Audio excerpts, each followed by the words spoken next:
ndị be anyị ekene m afa mba ekene.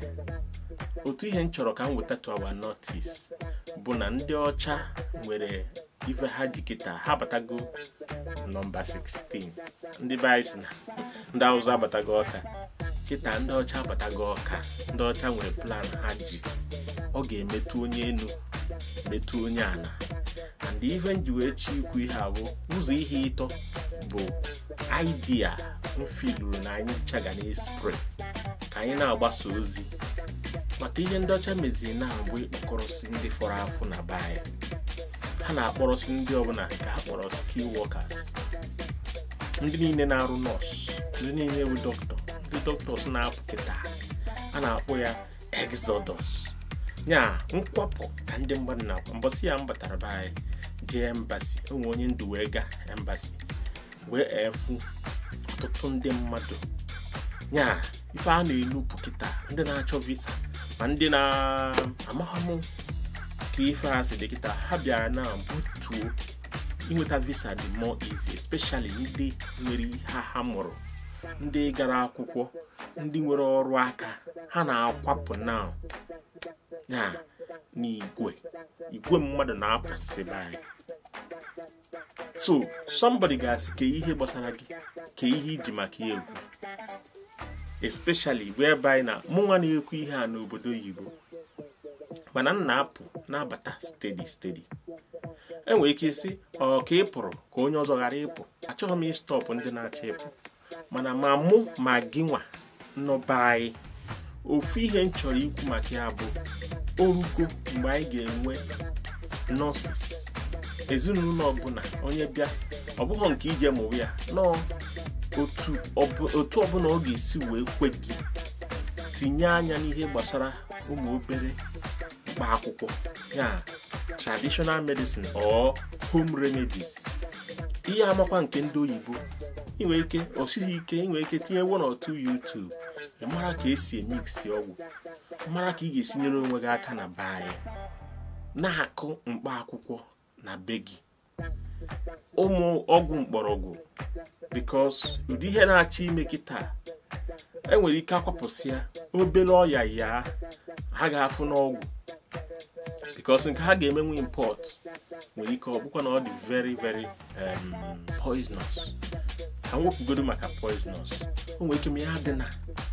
So anyị nwee depend na ọgwụ ndị oyibo abụrụ ihe nchọ ka anyị na-eme. Ama m na onye ọbụla ma mana onweghị ndị na-akụ ụmụ ogo dongoyaro. Amaghị m ihe unu na-agba na bụ, mana anyị nwara anụmanụ afịa dongoyaro, ụmụ ọgwụ dị iche iche na-agwọ ọya, ma ụmụ bitter a niile. Ụfọdụ ndị mmadụ sef ama na bitter leaf dị very medicinal.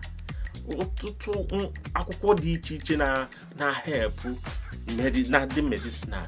Ndị mmadụ ndị baya na-azị echeta kụzie ya ụmụ ha na ọwụ na ọgwụ afọ ọrụrụ adịghọ.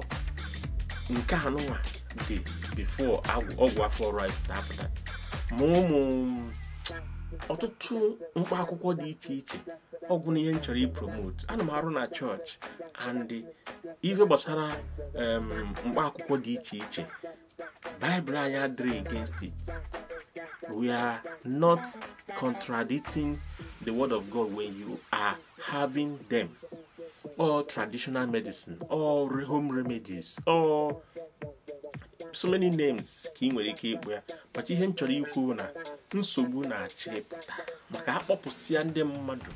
Ndị oyibo kpọpụsịa, ndị ọcha chọrọ ịkpọkọsịrị ya. Ha si na agị n'ime ebe 400,000 people. So go to Germany, need about 400,000 people every year. And in just nke ha kwuru n'ọnụ, enwere ike ọnwụ na ha ga need more. This is another type of migration. Ọ bụghịzi nke forced migration. Kịta ihe anyị na-enwezi bụ skill workers. The worst migration anyị ga-enwe bụ skill workers. The history na-ekwu already that na Africa na lack 4 to 3 billion skill workers. Anaghị ekwu okwu maka ndị ọsụ ndị agụụ jidere ha pụọ. Kịta anyị na-ekwu maka ya bụ ihe ọ ka na-erekọdụ kwa.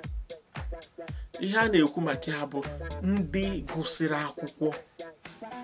Just because na ego a na-akwụ adịrị enough etigakwa.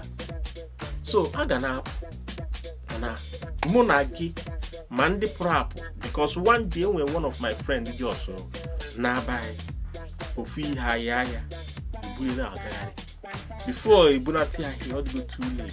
I survive mana ọ nọzi na wheelchair up to now. Mana ọ bụrụ na e nwere good hospital, nwee enough people to attend to you. Nke a mbọsị a onwe nke mfu na social media, eburu onye ahụ buo jee na 4 different hospitals, enwere doctor nọ, ndị na-anọ emenwuru ihe dị maka gịnị hapụsịa na ka ọ ghara ịgba our portion. Mana otu ihe nchọ ka anyị na-ekwu na-agbasa ozi ya bụ mekwa ka onye ọbụla mara otu ọbụla a ga-esi wee mee ka a na-akwado ndị nwegasịrị ụlọ ọgwụ, ka a na-agbasa ozi a na meeting ọbụla ị nọ na ya, ị na-agbasa ozi a, ị na-eme ka ha mara that na enwere mmiri ga-ezo na be anyị.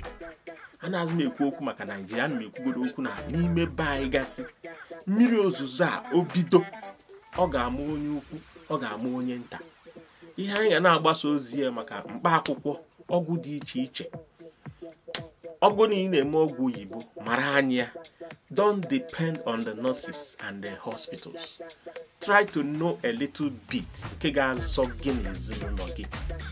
Ọgwụ ka ọra m n'ọnụ. Gbasa ozi a biko ka ndị mmadụ wee mara na ụdị chanel a dị nga na-ekwu ihe gbasara ndị be anyị, ka anyị nwee ike cheta onwe anyị ma nyere onwe anyị aka.